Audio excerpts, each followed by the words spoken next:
ومن سيئات أعمالنا من يهده الله فلا مضل له ومن يضلل فلن تجد له وليا مرشدا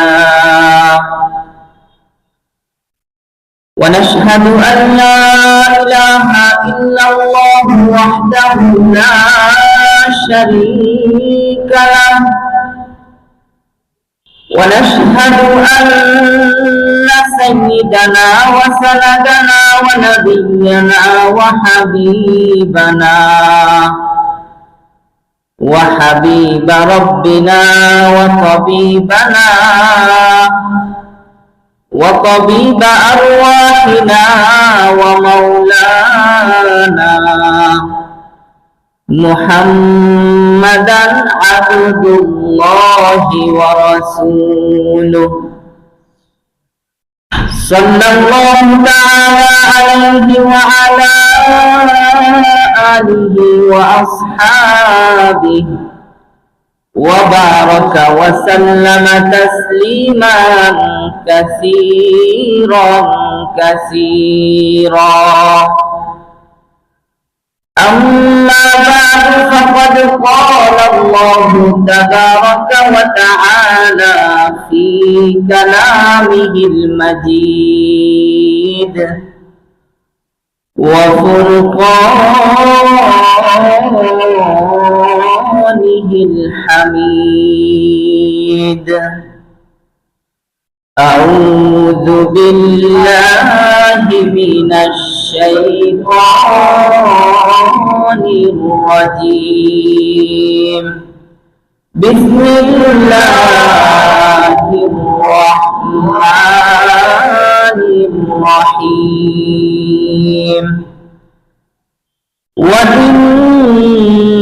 وإنك لعلى خلق عظيم وقال رسول الله صلى الله عليه وسلم بعثت لأتمم مكارم الأخلاق أو كما قال النبي عليه الصلاة والتسليم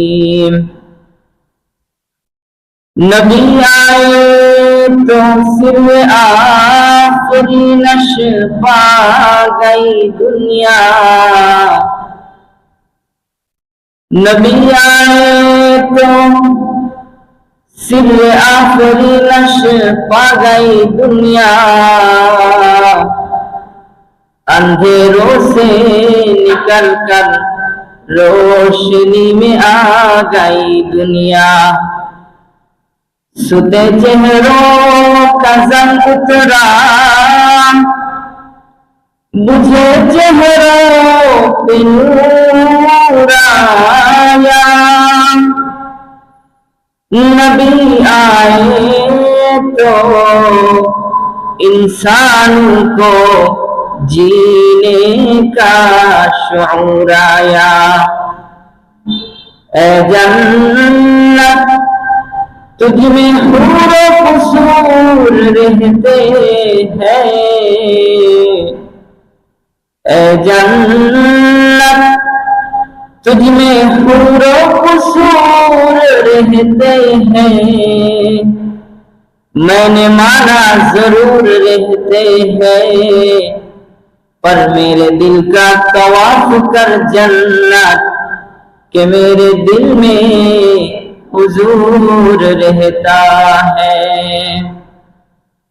मोहब्बत शहीद दुरूद शरीफ पढ़ी अल्लाहुम्मा सल्ली अला मुहम्मद व अला आलि मुहम्मद कमा सल्लैता अला इब्राहीम व अला आलि इब्राहीम इन्नका हमीदुम मजीद اللهم بارك على محمد وعلى آل محمد كما باركت على إبراهيم وعلى آل إبراهيم إنك حميد مجيد আলহামদুলিল্লাহ।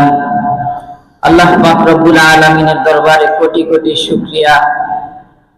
রব্বুল আলামিন আহকামুল হাকিমিন সিরাতুন নবী সাল্লাল্লাহু আলাইহি ওয়াসাল্লামকে উপলক্ষ করে ঢাকা ক্যান্টনমেন্ট ইমাম ওলামা পরিষদের উদ্যোগে আয়োজিত আজকের এই মুবারক মাহফিলে আমাদেরকে সমবেত হওয়ার তৌফিক দান করেছেন। শুকরিয়া আদায় করে বলি আলহামদুলিল্লাহ।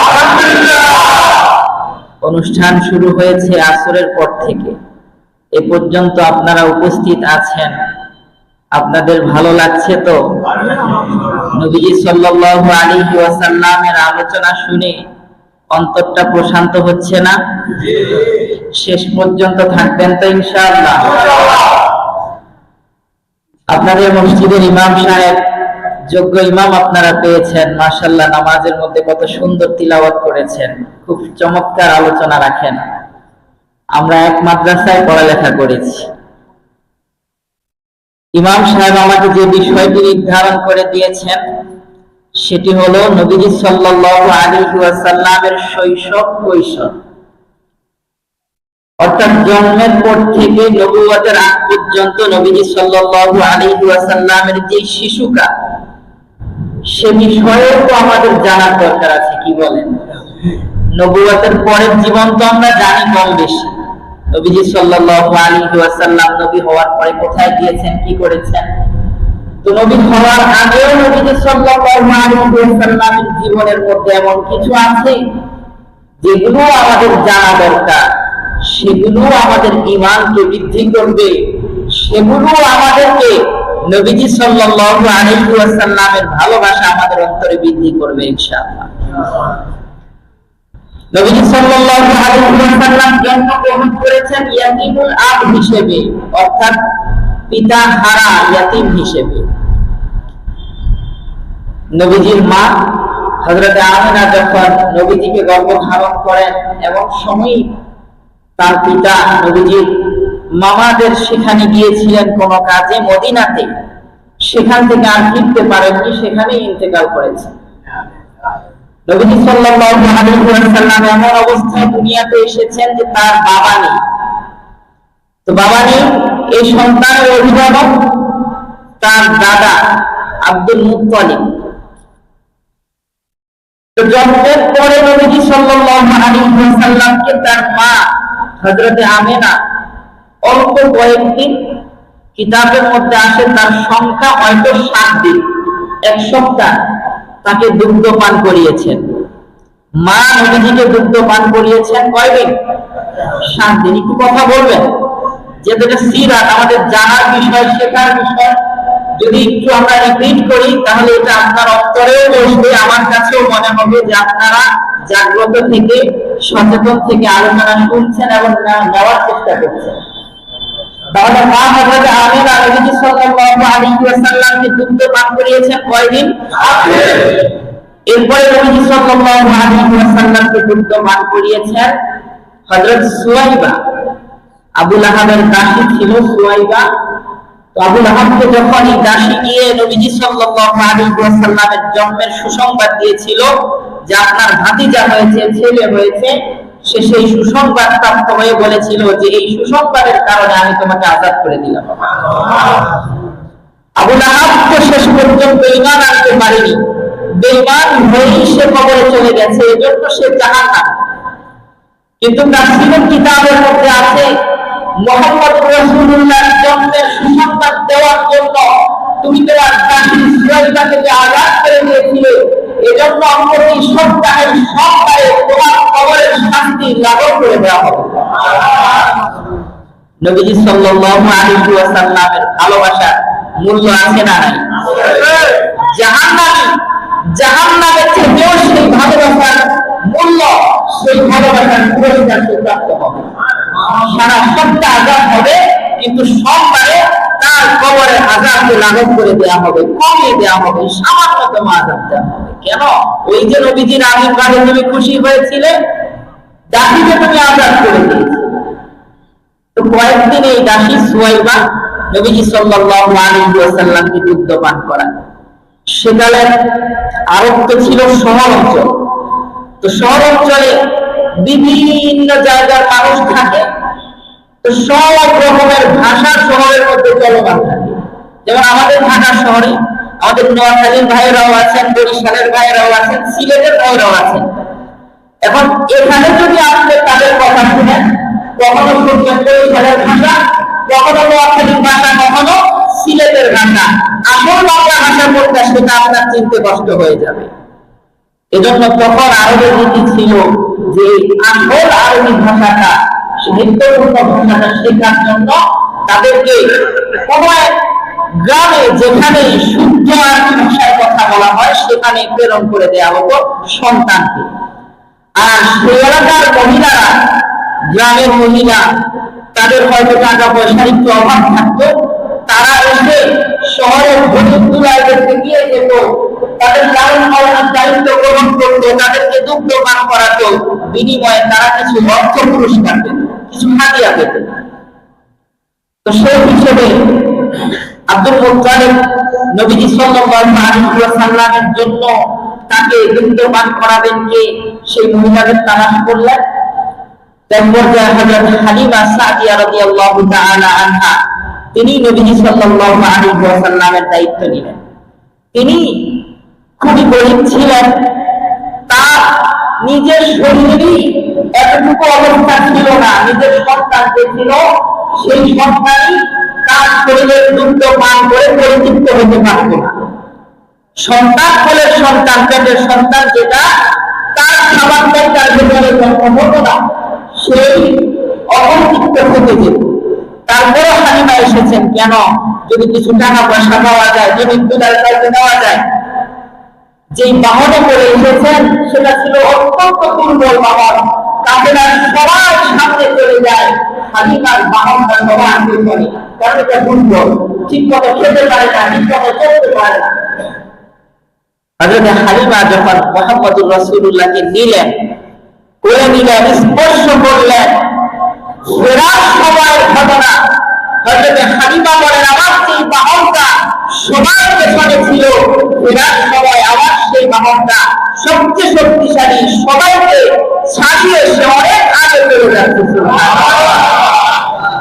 আর আমি যে মুহাম্মদুর রাসূলুল্লাহকে কোলে নিলাম, আমার অবস্থা কি হয়েছে, আমার শরীরের মধ্যে আল্লাহ পাক রব্বুল আলামিন এত বরকত দিয়েছেন, আমার যে সমস্ত সন্তানরা খুঁজতে না অপরিতৃপ্ত থেকে যেত, মুহাম্মদ সেই দুধ পান করছে, সেই সন্তান দুধ পান করছে, তাদের সমস্ত অভাব দূর হয়ে যাচ্ছে।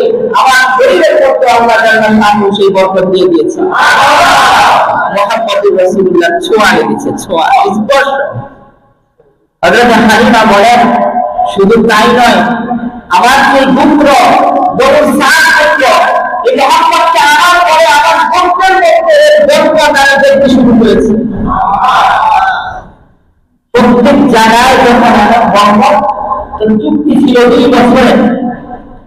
নবীজির মায়ের সাথে দুগ্ধ পান করার চুক্তি ছিল নবীরা 2 বছর শেষ হয়ে যাচ্ছে। হযরত হালিমা সাদিয়া বলেন যে এই ছেলেকে আনার পরে এত বরকত আমি আমার মধ্যে, আমার সংসারের মধ্যে, আমার স্ত্রীর মধ্যে, আমার বংশের মধ্যে আমি লাভ করেছি, এই সন্তানকে আমি এত তাড়াতাড়ি ফিরিয়ে দিতে পারি না। এখন চুক্তি তো শেষ, গেলেন মক্কায়, গিয়ে এবার নবীজির মাকে উসিলা দিলেন, বাহানা দিলেন যে মানে মক্কায় তো বড় বিপদ এসেছে, মহামারী চলছে, নানা রকমের সমস্যা তখন মক্কায় ছিল। তো এই ধরনের একটা সমস্যাকে দেখিয়ে বলেন যে এই সময় আপনার সন্তানটা মক্কায় থাকা এটা নিরাপদ হবে না, আরো কিছুদিন আমার কাছে থাক। আসলে কিন্তু ওই বিপদ আর মহামারী সমস্যা না, আসলে ওরা হালিমা ওই বাচ্চাকে ছাড়তে রাজি না। সুবহানাল্লাহ। হযরত আমিনা বললেন, ঠিক আছে তুমি নিয়ে যাও। আরো 2 বছর, মোট 4 বছর হযরত হালিমার কাছে এই সন্তান আছে, সেখানে লালন পালন করছে। হযরত হালিমা সাদিয়া রাদিয়াল্লাহু তাআলা তাকে ছাড়বেন না, কিন্তু একদিন ঘটনা ঘটলো, এই সন্তান যখন মাঠে খেলছিল বাচ্চাদের সাথে, এমন অবস্থায় বাচ্চারা দেখলো যে আসমান থেকে বড় একটা ফেরেশতা, বড় একটা মানুষ, তার সাথে আরো একজন দুইজন আসলো, এসে ওই ছেলেকে মুহাম্মদকে ধরলো, তার সিনাটা চাক করলো, ভাগ করলো, ভাগ করার পরে সেখান থেকে কলম বের করলো, আরো কি কি যেন করছে।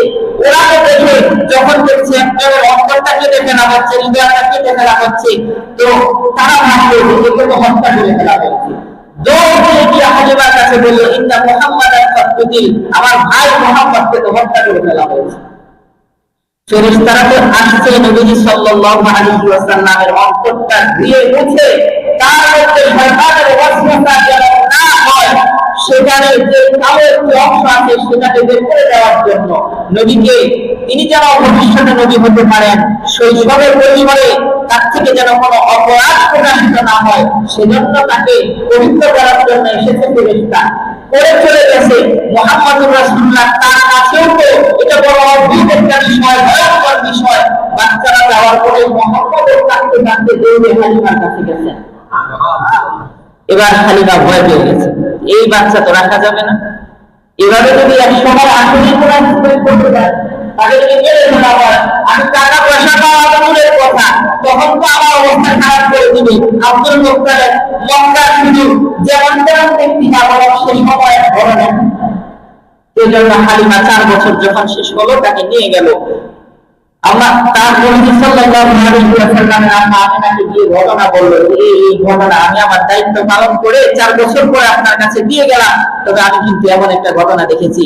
হযরত আমিনা একটু বিচলিত হননি, তিনি একটু ভয় পাননি, তিনি বরং বলেছেন যে আমার সন্তান সম্পর্কে আমি জানি, তুমি তো মাত্র দেখেছ, এই সন্তান যখন আমার কাছে ছিল, এই সন্তান যখন আমি জন্ম দিয়েছি, তখন আমি দেখেছি আমার ভেতর থেকে একটি আলো বের হয়ে আকাশে যাচ্ছে, সেই আলোর কারণে সারের যত প্রাসাদ আছে সব আলোকিত হয়ে গেছে। আমি তো সেই সময় দেখেছি, তখন থেকেই জানি যে আমার এই সন্তানটা কোনো সাধারণ সন্তান, আমার কোনো ভয় নেই। এরপরে 4 বছর থেকে 6 বছর পর্যন্ত হযরত আমিনার কাছে নবীজি মক্কায়, 6 বছরের সময় নবীজিকে নিয়ে হযরত আমিনা তার বাবার বাড়িতে মদিনায় গেলেন, যেখানে নবীজি সাল্লাল্লাহু আলাইহি ওয়াসাল্লামের মামারা থাকেন, সেখানে জিয়ারতে গেলেন। আসার সময় পথে মক্কা এবং মদিনার মাঝখানে আবওয়া নামক স্থানে নবীজি সাল্লাল্লাহু আলাইহি ওয়াসাল্লামের মা হযরত আমিনা রাদিয়াল্লাহু তাআলা আনহা তিনি অসুস্থ হয়ে গেলেন এবং সেখানে ইন্তেকাল করলেন। তো নবীজি সাল্লাল্লাহু আলাইহি ওয়াসাল্লাম 6 বছরের সময় ইয়াতীমুল আবি ওয়াল উম, বাবা এবং মা উভয় ভাই এতিম হয়ে গেলেন। সে সময় সেই পথ থেকে উম্মে আইমান নবীজি সাল্লাল্লাহু আলাইহি ওয়াসাল্লাম সেই সফরের সঙ্গী ছিল, তাদের পারিবারিক দাসী ছিল উম্মে আইমান, যাকে নবীজি পরবর্তীতে আজাদ করে দিয়েছিলেন। উম্মে আইমান নবীজিকে নিয়ে আসলেন এবং এনে নবীজি সাল্লাল্লাহু আলাইহি ওয়াসাল্লামের দাদার কাছে হস্তান্তর করলেন। দাদা বড় মহব্বত, বড় ভালোবাসা দিয়ে তার নাতিকে লালন পালন করছেন। কাবা চত্বরে দাদার জন্য একটা বিশেষ বিছানা ছিল, তার একটা বৈঠকখানা ছিল, সেখানে ওই দাদার সন্তান যারা নবীজির চাচা যারা, তারাও ওই বিছানার উপরে বসার এখানে সাহস পেত। তো আব্দুল মুত্তালিব তার রোগ, তার শাক শৌকত এত বেশি ছিল, ওই বিছানায় শুধুমাত্র সেই বসবে, তার সন্তানটা পর্যন্ত উঠতে পারে না। মুহাম্মদুর রাসূলুল্লাহ আব্দুল মুত্তালিব এত ভালোবাসেন যে সেই বিছানায় মুহাম্মদ শুধু উঠে না, সারাক্ষণ সেখানে খেলাধুলা যা মনে চায় তাই করতে পারে। সুবহানাল্লাহ। তো এভাবে লালন পালন করছেন। এক পর্যায়ে আব্দুল মুত্তালিব বুঝলেন কারো সময় শেষ, সেও চলে যেতে হবে। নবীজির বয়স তখন 8। আব্দুল মুত্তালিব তার সন্তানদেরকে ডাকলেন, আমি চলে যাব, কিন্তু মুহাম্মাদের কোনো সমস্যা যেন না হয়। বাবা নেই ওর, মা নেই ওর, কিন্তু ওর লালন পালনে যেন কোনো সমস্যা, কোনো ধরনের কোনো ঝামেলা না হয়, এজন্য সন্তানদেরকে ওসিয়ত করে গেলেন। এবং নবীজি সাল্লাল্লাহু আলাইহি ওয়াসাল্লামের পিতা হলেন আব্দুল্লাহ, যিনি তার আপন ভাই ছিলেন আবু তালেব, তাকে ওসিয়ত করে গেলেন যে তোমার দায়িত্বে তোমার ভাতিজা থাকবে। সন্তান আরো আছে, কিন্তু কারো মা ভিন্ন, কারো বাবা ভিন্ন, এরকম অনেক রকমের সন্তান আছে, কিন্তু আপন ভাই যে রাসূলুল্লাহ তাকে ওসিয়ত করে গেলেন যে মুহাম্মদকে তুমি রাখবে। 8 বছরের পর থেকে, দাদার ইন্তেকালের পর থেকে নবীজি সাল্লাল্লাহু আলাইহি ওয়াসাল্লামের বয়স 50 পর্যন্ত, অর্থাৎ 40 বছর আবু তালেব নবীজির চাচা নবীজি সাল্লাল্লাহু আলাইহি ওয়াসাল্লামের দায়িত্বভার গ্রহণ করেছেন। শুধু দায়িত্ব পালন করেছেন এমন না, বরং তার উপরে যত রকমের ঝড় ঝাপটা এসেছে, যত শত্রুতা কাফেরদের পক্ষ থেকে করা হয়েছে, বিশেষ করে ইসলামের দাওয়াত দেওয়ার পরে, নবুয়ত আসার পরে, সব কিছু মোকাবেলা করেছেন নবীজি সাল্লাল্লাহু আলাইহি ওয়াসাল্লামের চাচা আবু তালেব। এই আবু তালেব নবীজি সাল্লাল্লাহু আলাইহি ওয়াসাল্লামকে বড় ভালোবাসতেন এবং তাকে সব জায়গায় নিজের সাথে নিয়ে যেতেন। তাকে ব্যবসা বাণিজ্য সব কিছু শিখিয়ে দিয়েছেন। নবীজি সাল্লাল্লাহু আলাইহি ওয়াসাল্লাম সেই সময় যখন আস্তে আস্তে বড় হতে লাগলেন, প্রথমে নবীজি সাল্লাল্লাহু আলাইহি ওয়াসাল্লাম পেশা হিসেবে বেছে নিয়েছিলেন রাসূল গড়া, অর্থাৎ মেষ চড়ানো। তৎকালীন আরবদের মধ্যে অনেক বেশি মেষ চড়ানো ছিল। তো মালিক থেকে সেই মেষগুলোকে নিয়ে সারাদিন সেগুলোকে যা খাওয়ানো দরকার খাইয়ে এনে সেটা আবার বিকেল বেলা জমা দেওয়া হতো, এর বিনিময়ে একটা পারিশ্রমিক নেওয়া যেত। নবীজি সাল্লাল্লাহু আলাইহি ওয়াসাল্লাম বললেন, তার যেহেতু বাবা আল্লাহ পাক রব্বুল আলামিন ছোটবেলা থেকে তাকে বাস্তবতা শিখিয়ে দিয়েছেন। কারণ হলো, কারণ ভবিষ্যতে গিয়ে আপনাকে উম্মতের দায়িত্ব নিতে হবে, আপনাকে কষ্ট সহ্য করতে হবে। এজন্য ছোটবেলা থেকে মা নেই, বাবা নেই, কষ্টের জীবন, কষ্ট সহ্য করে করে আপনি উপযুক্ত হয়ে যান, নবী হওয়ার উপযুক্ত হয়ে যান। সুবহানাল্লাহ। এরপরে নবী সাল্লাল্লাহু আলাইহি ওয়াসাল্লাম এক পর্যায়ে যখন আরেকটু বড় হলেন, তখন চাচার শেখানো সেই ব্যবসায়িক পদ্ধতি, সেই ব্যবসা শুরু করে দিলেন। যে মক্কা থেকে মাল নিয়ে, বিভিন্ন মালিক মহাজন থাকে, তাদের মাল সামগ্রী নিয়ে বিভিন্ন দূর দূরান্ত এলাকায় সিরিয়ায় গিয়ে সেগুলো বিক্রি করেন, আবার সেখান থেকে মাল এনে মক্কায় বিক্রি করেন। এভাবে এই ব্যবসার কাজ শুরু করে দিলেন। এই কাজ করতে করতে এক পর্যায়ে হযরত খাদিজা রাদিয়াল্লাহু তাআলা আনহা, যিনি তৎকালীন বড় অনেক বেশি সময় সম্পত্তির মালিক ছিলেন, তার মাল বন্ধ হয়েছিল, তিনি যখন মুহাম্মদুর রাসূলুল্লাহ সাল্লাল্লাহু সম্পর্কে, তার আমানত সম্পর্কে শুনলেন, তখন তাকে ডেকে এনে ব্যবসার জন্য প্রস্তাব দিলেন যে তুমি আমার মাল নিয়ে তুমি সিরিয়ায় গিয়ে বিক্রি করো। তো এভাবে এক সময় নবী সাল্লাল্লাহু আলাইহি ওয়াসাল্লাম যখন হযরত খাদিজা রাদিয়াল্লাহু তাআলা আনহা ব্যবসার হাল বললেন, তিনি হযরত খাদিজা দেখলেন যে আগের থেকে অনেক বেশি লাভ হচ্ছে, এবং হযরত খাদিজা রাদিয়াল্লাহু তাআলা আনহার যে গোলাম, সে তাকে নবী সাল্লাল্লাহু আলাইহি ওয়াসাল্লামের উত্তম চরিত্রের ব্যাপারে বললেন। সব কিছু শুনে তিনি বড় অভিভূত হলেন এবং এক পর্যায়ে নবী সাল্লাল্লাহু আলাইহি ওয়াসাল্লামকে বিয়ের প্রস্তাব দিলেন। অথচ হযরত খাদিজা এত সম্ভ্রান্ত ছিলেন যে জাহেলি যুগে তাকে বলা হতো আত্মহেরা, পবিত্র নারী।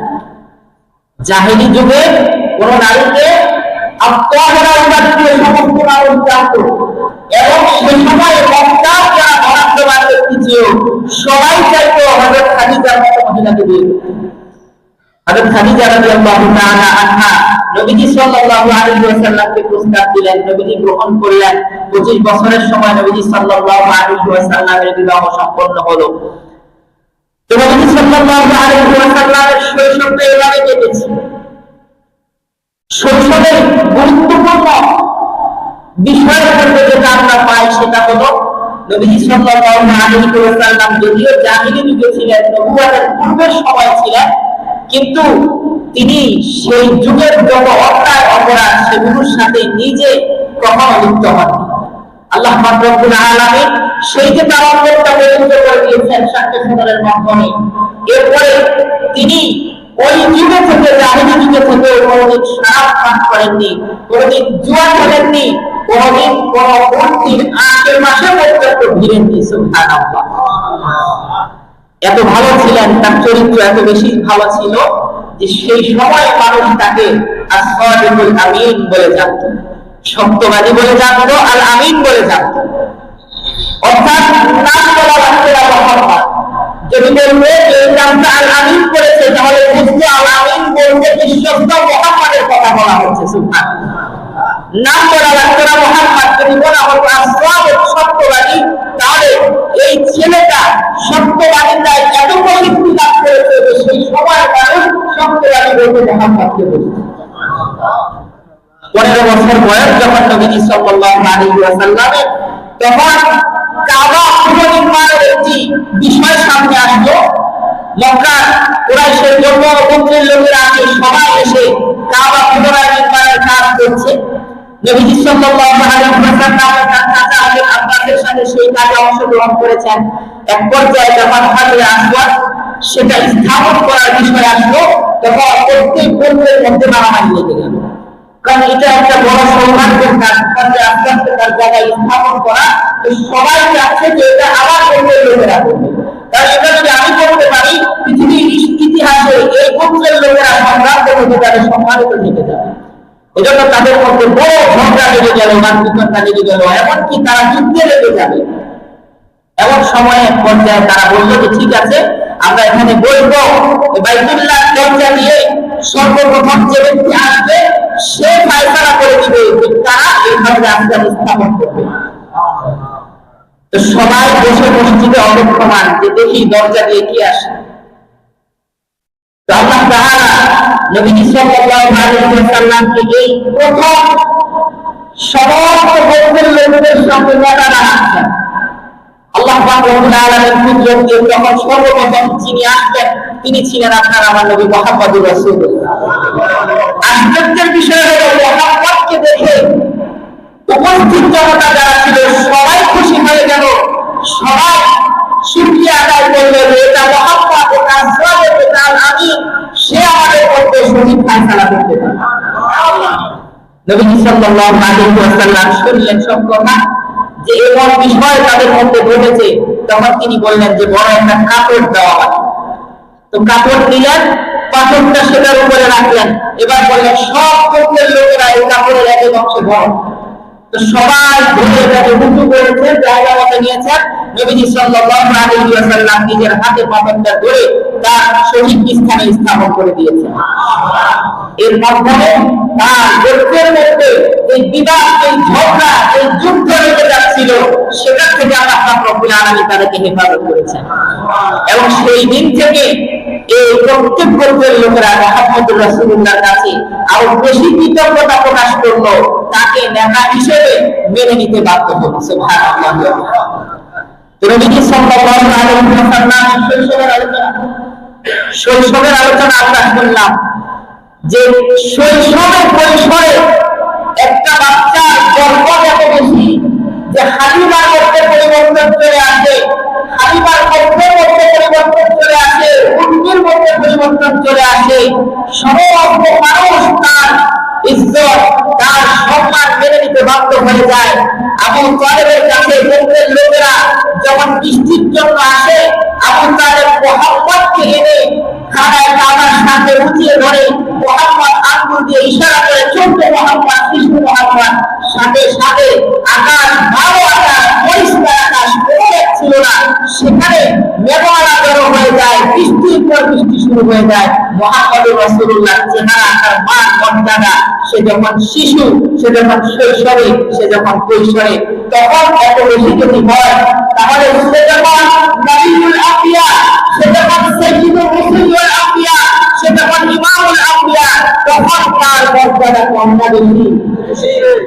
সেই নবী মুহাম্মদুর রাসূলুল্লাহ সাল্লাল্লাহু আলাইহি ওয়াসাল্লামকে ভালোবেসে তার সুন্নাত অনুযায়ী জীবন কাটিয়ে আমরা তার সাথে জান্নাত পর্যন্ত যাওয়ার জন্য প্রস্তুত আছি তো? মুহাম্মদুর রাসূলুল্লাহকে ভালোবাসা আছে তো? কিন্তু কাজে তো প্রকাশ পায়, আমাদের কাজে তো প্রকাশ পায় না। 3.5 হাত দড়ি আমাদের, এর মধ্যে আমরা আমাদের চার চরণের মধ্যে আমাদের নায়কদেরকে স্থান দিতে পারি, আমাদের বিভিন্ন স্টাইলের মধ্যে ফুটবলারদেরকে, ক্রিকেটারদেরকে স্থান দিতে পারি, কিন্তু 3.5 হাত দড়ির মধ্যে সর্বকালের সর্বশ্রেষ্ঠ মহামানব বিশ্বনবী মুহাম্মদুর রাসূলুল্লাহ, যার ভালোবাসার স্বীকারোক্তি দিচ্ছি, যার শ্রেষ্ঠত্বের স্বীকারোক্তি দিচ্ছি, যিনি আমাদের আদর্শ, এই স্বীকারোক্তি দিচ্ছি, কিন্তু তার সুন্নাত আমার আর্টিকাল বডি করতে, আমার চুলের করতে, আমার চেহারা করতে আনতে কেন পারি না? এই প্রশ্ন কি আমাদের অন্তরে জানে না? তাহলে বোঝা যায় শুধুমাত্র ভাষায় আছি, মুখে আছি মুহাম্মদুর রাসূলুল্লাহর সাথে, বাস্তবতায় নেই। বাস্তবতায় যদি থাকতো তাহলে এই দেশে কোটি কোটি মুসলমানের দেশে মুহাম্মদুর রাসূলুল্লাহকে গালি দিয়ে মুহাম্মদুর রাসূলুল্লাহর বেদান্ত কাজের প্রকাশ করবে, বলে করতে মুহাম্মদুর রাসূলুল্লাহর স্ত্রীদেরকে নিয়ে কটু কথা বলবে, ওই লোকটা এই দেশে বেঁচে থাকবে। সেই অবস্থায় নবীর কোটি কোটি মুসলমান উম্মত ঘরে বসে ঘুমায় কিভাবে? তার শাস্তি নিশ্চিত না করে নবীর উম্মত গুলো ঘরে ঘুমায় কিভাবে? আমার নবীকে গালি দিবে, সে মারা যাবে না, তাকে ফাঁসি দেওয়া হবে না, এই অবস্থায় আমার ঘরে ঘুমায় বসে থাকি। আমার বাবাকে যদি কেউ গালি দিত, আমার বাবার ইসলামের উপরে যদি কেউ হাত তুলত, কেউ যদি আঙুল তুলত, আমি তো বসে থাকতাম না, যতক্ষণ না তার ফয়সালা করে দিতাম, যতক্ষণ না তাকে আমি শেষ করে দিতাম, করে দিতাম, আমার ঘুম হতো না। পুরো পরিবারের সবাই মিলে আমরা এটার পেছনে থাকতাম কিনা? কিন্তু মুহাম্মদুর রাসূলুল্লাহর ক্ষেত্রে থাকি না। যারা থাকে তাদেরকে আবার গালি দেয় মৌলবাদী, তাদেরকে গালি দেয় রাজাকার। আল্লাহ তাআলা শান্তকে দেখিয়ে দিয়েছেন যাদেরকে মৌলবাদী রাজাকার বলে গালি দিয়েছ, তারা ছিল নবীর আশেক, তারা ছিল মুহাম্মদুর রাসূলুল্লাহর সচ্চা উম্মত। এদেরকে অনেক পরিমাণে আল্লাহ বরণ করে দিয়েছেন যে সারা দেশের সমস্ত মানুষ আজকে সেই গালিতে নিজেদেরকে সৌভাগ্য প্রমাণ মনে করে নিজেদেরকে রাজাকার বলছে, নিজেদেরকে মৌলবাদী বানিয়েছে।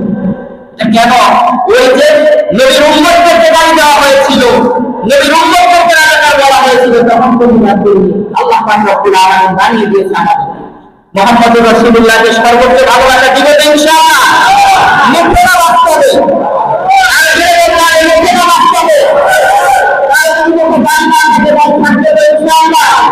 সারাদিন না করে প্রত্যেকটা সুন্নাত আসবে তো ইনশাআল্লাহ। আমলের মধ্যে উঠতে বসতে আসবে তো ইনশাআল্লাহ। আল্লাহ পাক রব্বুল আলামিন আজকের আলোচনা আমাদের জন্য যেন সত্যিকারের উপকারী হয়, আমাদের আমল পরিবর্তনের কারণ হয়। আল্লাহ জাল্লা শাআনহু কবুল করে নিক, সবাই বলি আমিন।